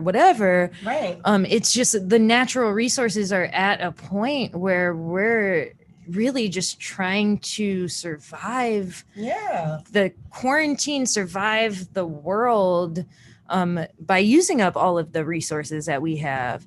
And so if you do go and visit, like, go do the community beach cleanups, go volunteer a day at a lo'i patch at a nonprofit and learn with your hands how we do what we do. Like, how do we grow our taro? How do we like sustain ourselves? How do we go fishing? Like, build a fish pond, like, go volunteer and help and learn. And that will change your mentality completely about what you think of Hawaii. We're not grass skirts and plastic lays and coconut bras. We're not Mai Tais. Yeah. Mm-hmm. Like, we're not pineapple on pizza with Canadian bacon. Like, No. we're not pineapple in general. But I did learn I did find out pineapple went on a lot more things that I thought. Yeah. I was putting pineapple on pork chops, and people are like, "What are you doing?" I'm like, "Eat it. It's so good."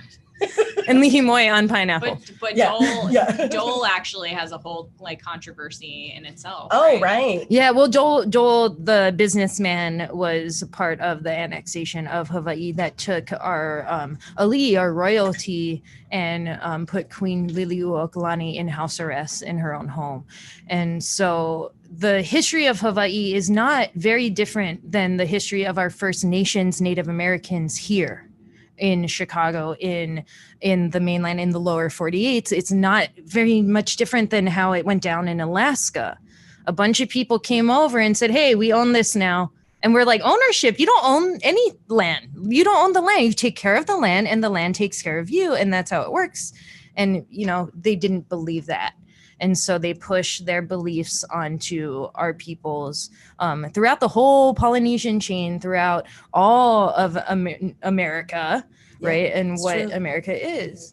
Yeah. Mm-hmm. Yeah. So it's not just a Hawaii problem, right? Like colonization is the world's problem. Yeah, and it's not a thing that happened. It's a thing that continues. Yes. It is happening. It is still currently being occupied. It is still being poisoned by our militaries. We are still taking their resources for our entertainment. Right. Like, that's what it is. I have to be an optimist, because otherwise I would have a hard time like living my day-to-day lifestyle. So in my optimistic brain, my thought is, well, that old school mentality is dying real quick with the old peeps, because they're in their 70s and 80s. And unfortunately, they'd have, passed along their perspective to some of their children and those children's children.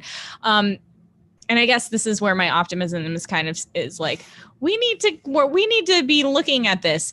We can't just as a society say we don't agree with any of what you're saying, old school mentality, you need to go away and not exist, because like they're gonna like that mentality is still gonna exist, and it's gonna exist even more if we ignore it, and if we just get angry at them and just say go away. That's why I think protests are important in a lot of ways, and being angry is really important too.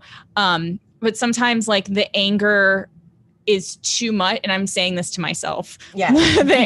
Sometimes the anger is so much and too much to the point where like the communication just doesn't happen anymore, and there needs to be that communication aspect, or else. Yeah. That's definitely organizations that get created to make sure that the awareness is out there, and that people can actually support and join in and be with other like-minded individuals that are going through the same oppression.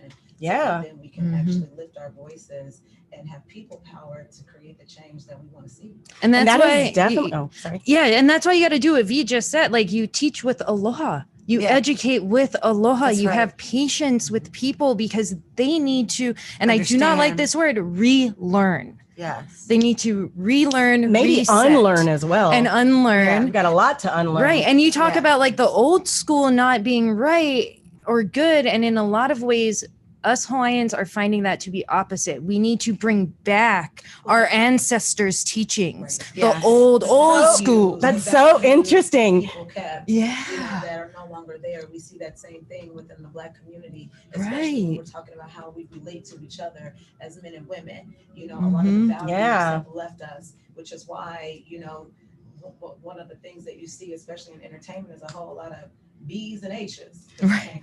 Yeah. It's so funny because I was just reading something briefly kind of about like pagan and like what Christianity did to pagans, and very similar, and like how it's been such an interesting thing that also people who never wanted to be part of Christianity and sometimes had to like navigate through it are now finally going back to the original gods or the original teachings and like being a part of the earth and like how to take care of that too. And so I am hopeful that there is an awakening back to, old school, like, the ancient wisdom, the ancient wisdoms that we had. Humans have been around for hundreds of thousands of years, and there's there is some evidence that we have a big giant black hole at the center of our universe that every once in a while pulses and is kind of affecting what these large mass extinctions are. So there is some evidence to that, and we lose the technology and things like that happen. But the truth is, like, what we're growing in like our hearts and moving forward to, I think, is something that many of us want. But the problem is, I don't know. This is my own personal scale. Tell me what y'all think of it.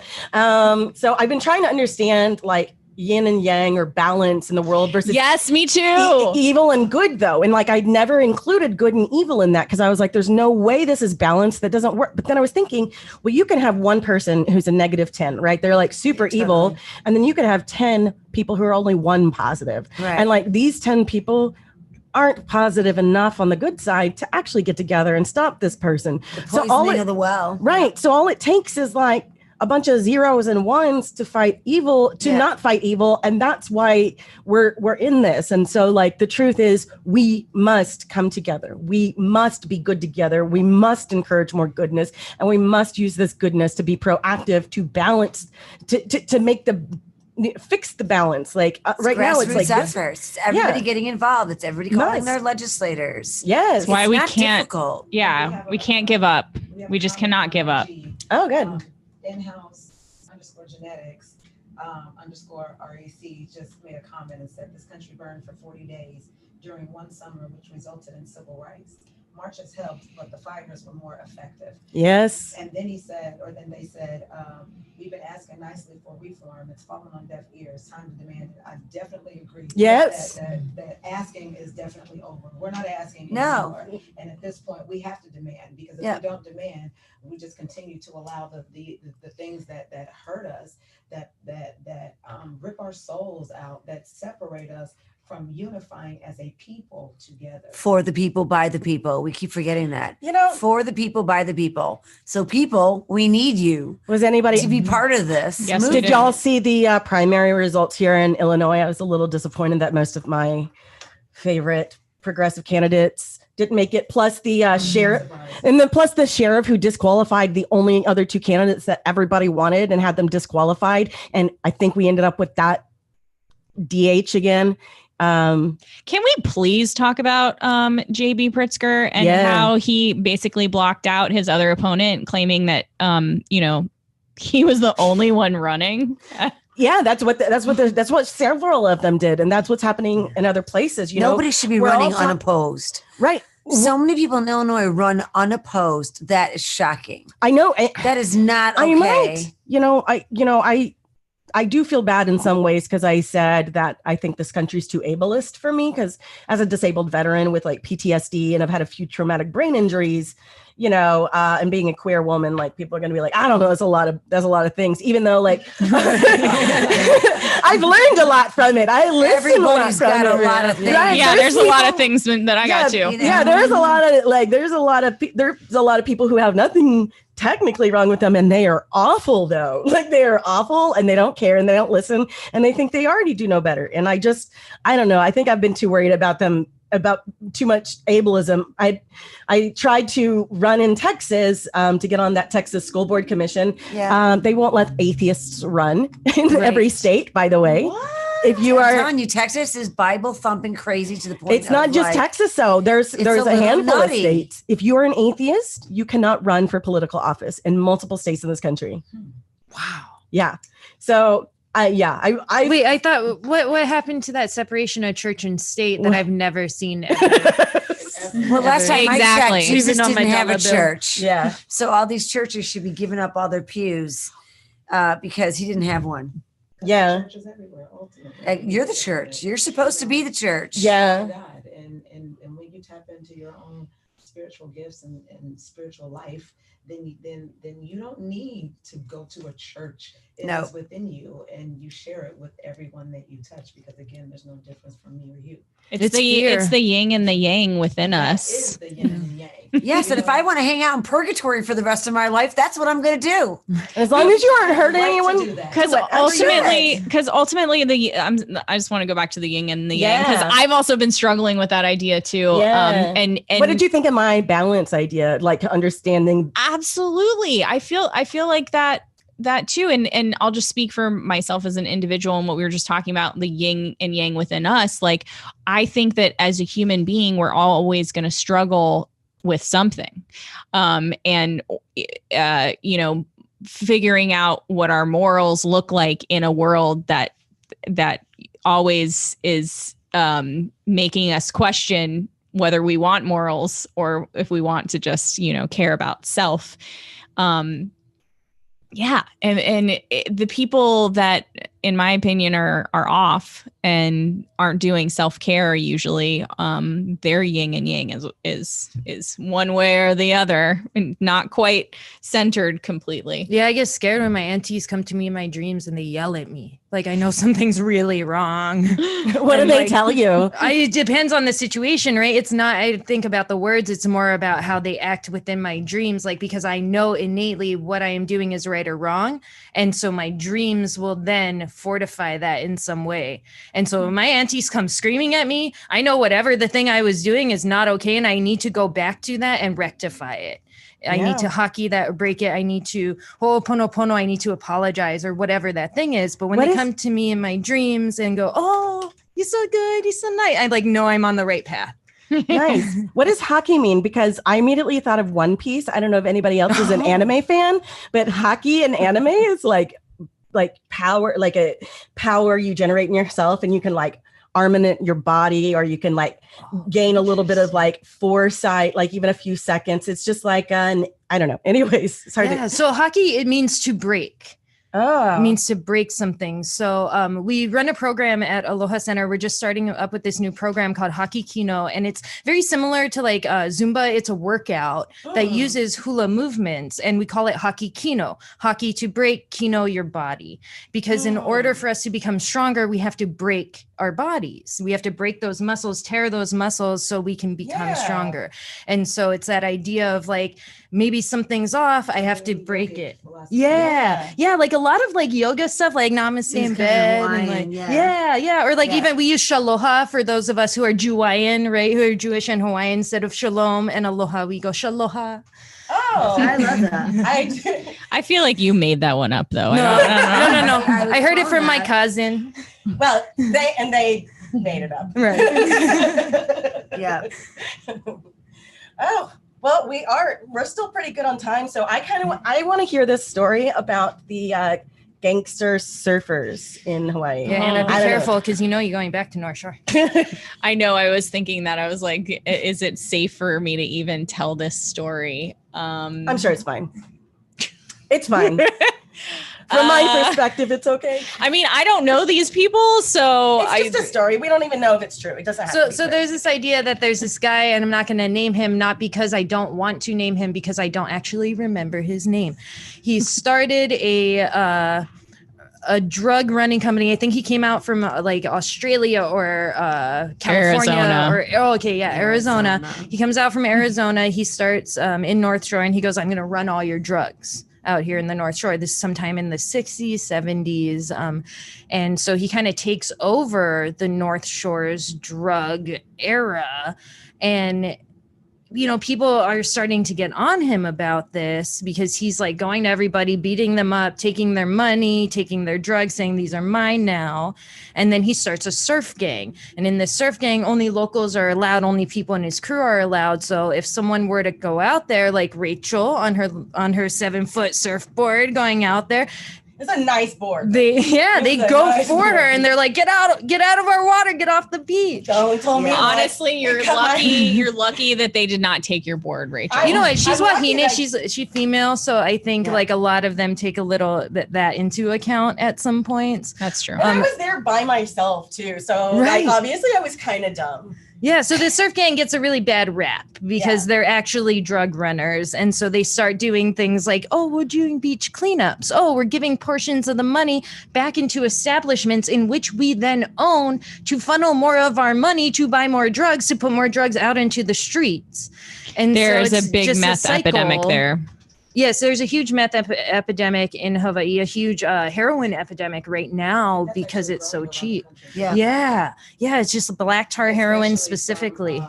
The indigenous, but not indigenous, but from the divested communities and culture, I'm seeing a lot of that on the rise. And I don't know yet if that has to do because of the monopolization of cannabis. Yes. So people are trying to go to other things in order and it's to cheap provide for their families. And that's why fentanyl is becoming such a bigger problem as well. Correct.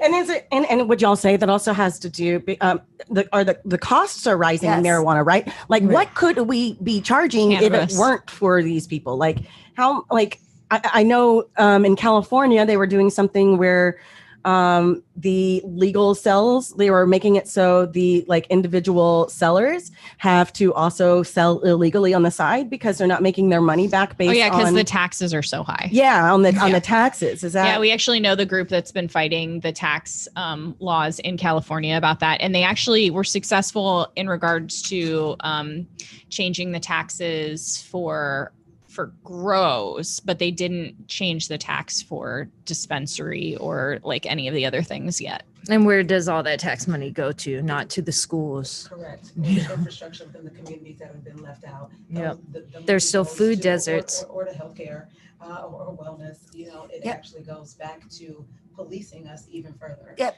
Or for the licensing in 2015, we don't know where any of that money went, by the way. Wait, what? Say that again? The money they collected from the first licenses. We don't know where that money went.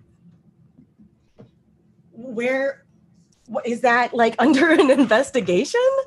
Like, it's just Yeah, do you know an accountant? It was supposed to be in the Bank of Springfield, but banks aren't supposed to take your money, right? So they took all our money for licenses, right?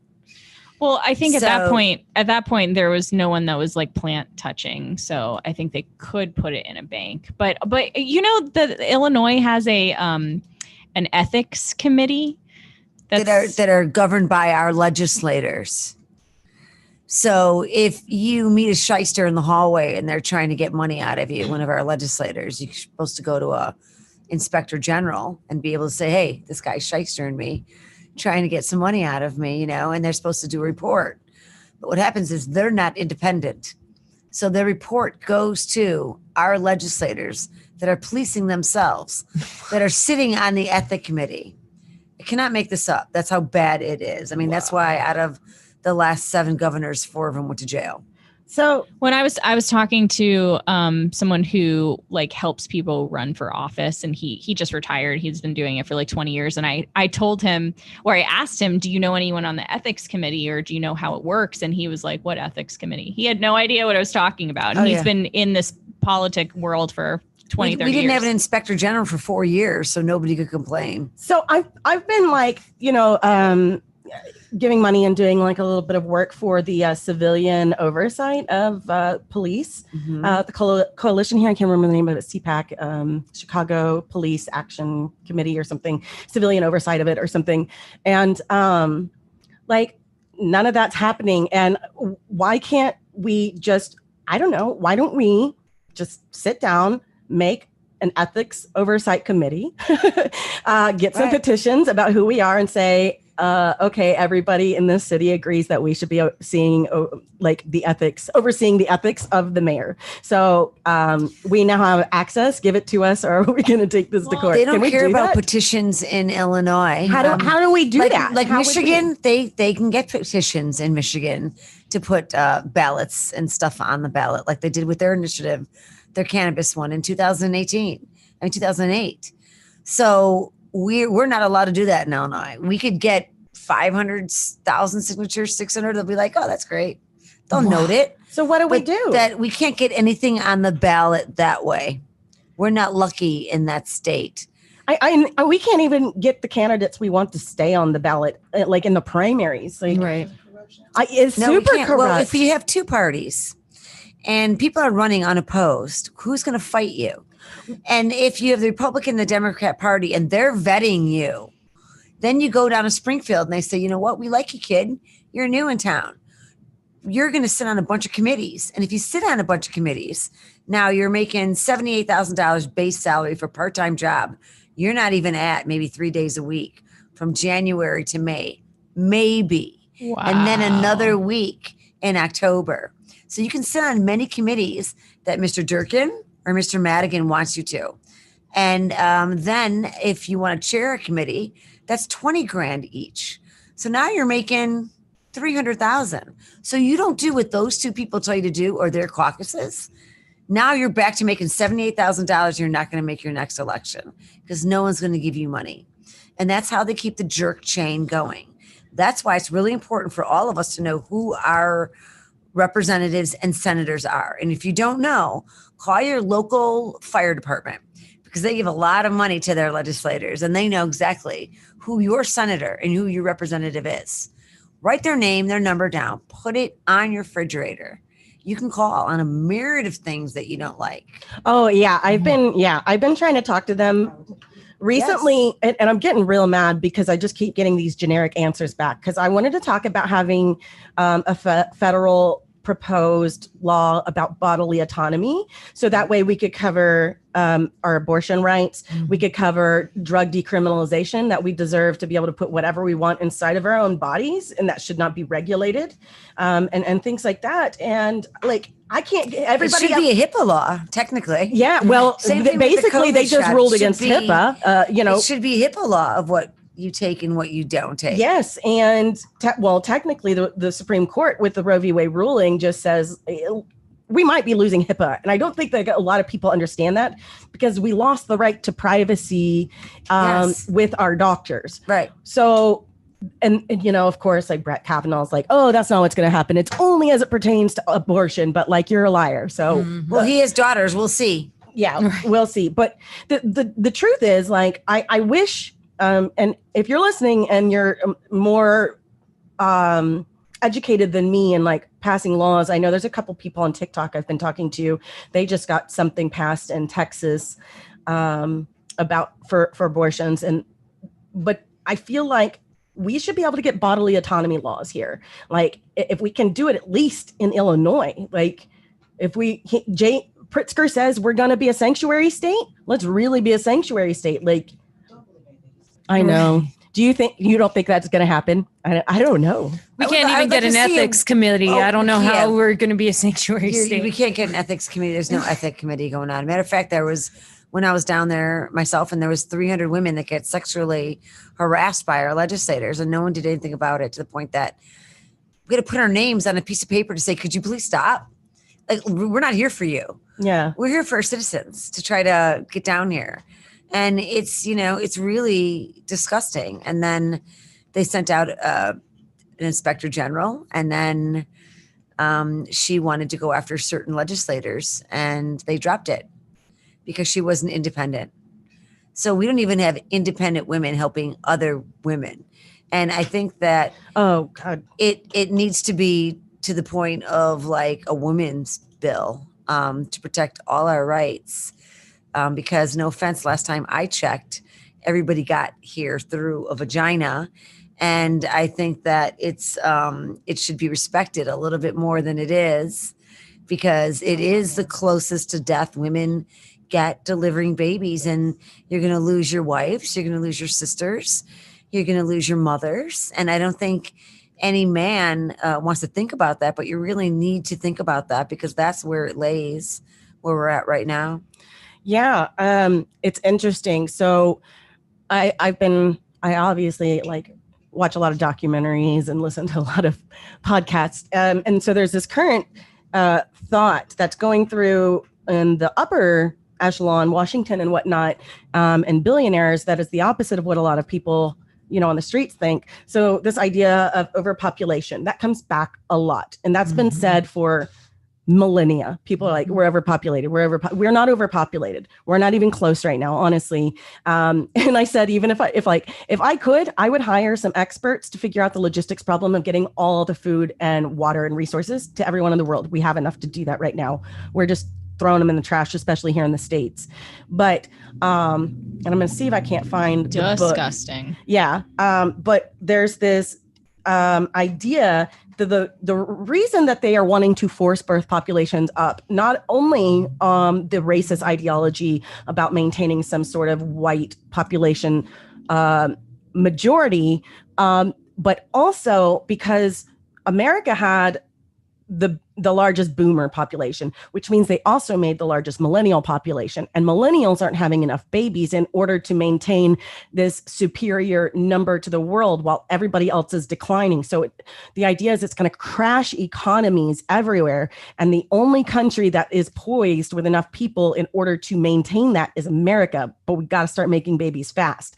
So it's going to put us back in some form of imperialistic. We have babies all over the the world that nobody wants to adopt. Yeah, they don't We care have about babies in they don't foster care that They- aren't fed and taken care of They are not properly. people, they are numbers. So no offense, but the way this world is going, Yeah. I'd be very scared to bring a child. Well, meanwhile, into exactly. this world but at this present you time. look at what Elon Musk has been posting. He's been quoting this guy. Well, I'm gonna, there's sperms all over the place. yeah, I'm gonna put the name of the book in the the doobly doo, but like this is some Really, like you can fill his upper gas political with his sperm. Just right. fill his But this is like the main theory vehicles. that they are working on right now, and it is the opposite one of what the rest of us are thinking. They do not want to watch our populations. We're numbers to them. We're not people, and slavery in different forms. Property. Right. And what happens when you have more people? Well, then you make the job market like more competitive. So people will accept lower and lower wages, and then the corporations can keep more money. And so now we have people fighting for pennies again just to work. And that's all you can do to survive. So it gives them the leverage and the power again. It puts more power. Right now is the moment that we need to do something Then we before should it's scare too them. late. Then we should scare them Yes. and stop having Yeah. babies for a while. Simultaneously, How all about of that? them. How about stop having babies for a while? Because we have bringing babies in this world is really scary right now. So I think if they been- want us to have more babies, then I think that we should not have any. I want to mention, so I have been doing a series on the male supremacy movement called The Enemy is Woman into the Manosphere. And one of the things that especially the pickup artists are for and the male and men's right activists, they are pro-rape. They have some legislation that they want to legalize rape. You said pro-rape? They're pro-rape. They wanted a law passed that said that if you are inside of a private home, it is not illegal. You can't. That means they have given you permission. You go in their home, then they can do whatever they want to you. Just So like under That tells their- them to bring purge. So that we have one day to just wipe out all of the ridiculous ass people. We So can under castrate that- our rapists, son. I mean, can we do that? I Under mean, those laws, could I then walk into this one dude's house or whoever's house and rape him? Yeah. Yes. And that would be okay. He couldn't complain about it because you've got to be invited. You got to be invited. So he invites me in and I can do that. Yeah. Wow. That's crazy. That's technically all right. No one's coming to dinner at my house. Yep, no one's invited. Yeah. Sorry. Not under those laws. No. But that's not in Illinois, right, Rachel? Well, okay, so that was from Roosh Roosh V. He was a member of Return of Kings. You'll see him now. He pops up on everybody's podcast, and he goes by his whole last name now. But he tried to hold a pro-rape rally simultaneously in multiple cities through the Pickup Artist Connect. And this was in 2015. I think I told you about it when I was here last time. Yeah, I think because you there did. was a big activist group. We kept breaking the codes. They were trying to hide it and they had to cancel it because they were worried about their safety. They should be worried about their, we made them afraid of that. And Good. that's why you can't just go out and do rallies and protests. You actually have to put some force behind that so that people are afraid to continue to do the injustices that they're doing and harming people. Yes. And this is why, like, you know, people are like, why do you keep staying on this topic? And I'm like, because people don't even hear the words male supremacy movement. They're your mothers, They are your organized. sisters, your aunts. I mean, these are women. Like I always say to men, if you're walking down the street with your significant other and you notice a man or someone staring at them, well, if you weren't with them, what do you think they might do? Do you think they might do something else? Or do you think they might say something to that person walking without you down the hallway or down the street? Because that's what happens to a majority of women that walk down the street. So to a lot of those women, just be like crazier than they are. That's usually a tactic I go with. Yeah. Like if someone's trying to mess with me, I just like go crazy on them. Yeah. Yes. Oh my gosh. That has been, you know, it started because I hadn't been treated for my PTSD for a while. And so I was having like intermittent explosive issues and like, but it turns out it works really well if a man comes to intimidate you and then you just go crazier and bigger on them. They're like, whoa, I'm not going to mess with this one. So just do that, y'all. Yeah. Be the bigger, scarier one to these men. Yeah. You have that experience, Maryann? We'll talk about that another time. But yes, I had a stun gun one time and I wanted to see if it worked, only because he used a vulgar word, which women don't like. So I tried it and it worked. 9-volt battery works really Awesome. well. Who knew? Who knew? Don't mess with Maryann. Yes. She's got a stun gun. When you grow up from the South Side, right? It's a different It's a different rule. I mean, it's the South Side. You're always got your back up. You're always looking out. And our survival and protection is in getting together, finding each other, and one of the other things we've talked about on the show is we may have to make coalitions with people we don't 100% agree with right now because of what we are facing with the Christian Dominionists. And I don't know. I don't know if I agree with that because I've been trying to make connections with people that I don't agree with for 3 years, and it's been a waste of my time, honestly. Yeah, I mean, I don't know. I mean, like that was the message that came at the end of that episode, and I have difficulty with it, but we've got to do something. You look when January 6th came together, we saw the male supremacy movement, the white supremacy movement, the evangelicals, the Christian Dominionists. They all came together and showed up for Trump for one unified. And when that happens, that is when you have power. So if we can get our groups to come together for a focus, that is when we have power. Yep. And this isn't about Republican or Democrat or I think a lot of times we like to get thrown into that because they want us to fight and hate each other instead of working together. I mean, we all move in different states and different areas. And I always say this, we don't knock on our neighbor's door and say, excuse me, but are you Republican or Democrat? Because I think I'm going to hate your guts. Like none of us ever do that, honestly. And I don't know, I've seen some TikToks. I have friends that are Republicans, but I have friends that are Republicans and moderate Republicans or whatever. And I can have a conversation with them. Yeah. And that's what we need. We need conversations instead of spewing your side and this side and that. It's like, we're all human. We all want our kids to be normal. We all want a good education. Hey, what's normal? A base of normalcy of some sort. I think that the best thing I don't want to be normal. Yeah. I just feel like, can we just all agree to like not harm each other? Right. Like, can we just get that? Be righteous? Yeah. After COVID, everybody's coming out and just being like a total dick. It's like, why do you got to be a dick now?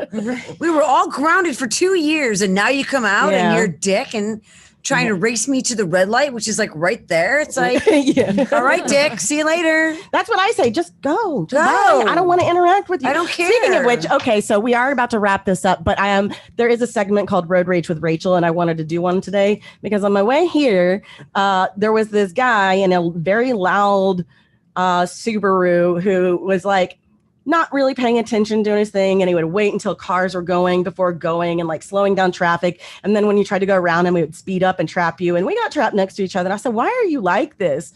Wait. You rolled down your window and you said, why are you like this? Yeah. I love that. And he was like, why are you like this? I said, what? Trying to go about my business and live my life without being stuck behind you? And he's like, I don't remember what he said. And it was a little back and forth. And then he started talking about his dingling. And then he was like, oh, you want me to show you? And I said, fine. Yeah, I'll get my picture out. Take a picture. Go ahead. Show it. He goes, you're weird. I said, I'm weird. You're just trying to show me your throbbing penis, bruh. And he's like, it's gay anyways. I'm like, good for me. Like, what? And then he drove away. And then he still wouldn't let me. I tried to turn later to turn right. And then he blocked me a little bit again. Crazy. They don't know. Why are you let me live my life? Yeah.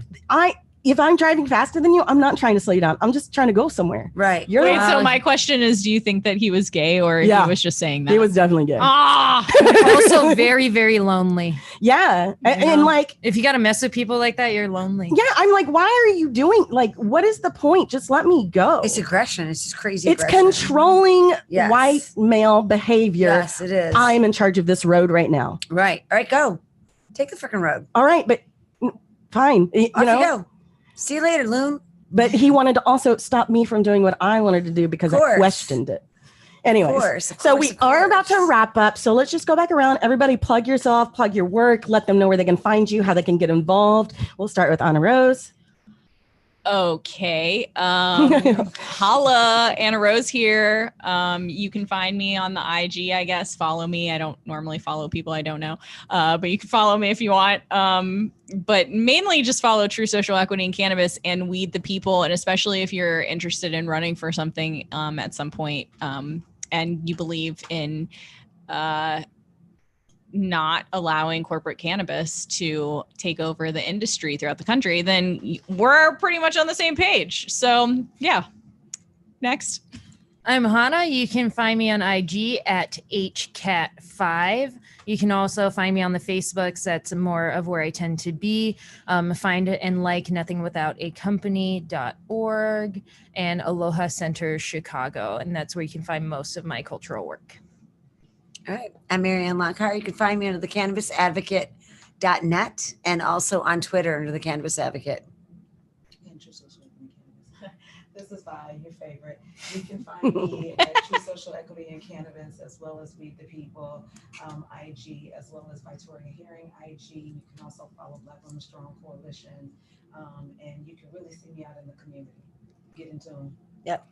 Amazing. And I want to thank all of you so much for being here, and you are welcome back anytime. And certain people loved you. I know they were like, we can't hear Anna Rose because everybody wants to hear all of you. Sorry. They wanted to hear you. They were like, seriously. She just get louder. But thank you again so much for today's closing song. We're actually featuring a UK artist, and the name is Ant Henson. He's the new featured act at the Telegraph at the end of the Earl Derby in New Cross, London. You can find the Facebook event for his page. He's also an actor, and I will be sharing the information for his upcoming show. The person who recommended him said their favorite song is State of Disarray. However, it wasn't on their website, so that's not the one I'm going to be playing. What I'm going to be playing is I Love You and I Miss.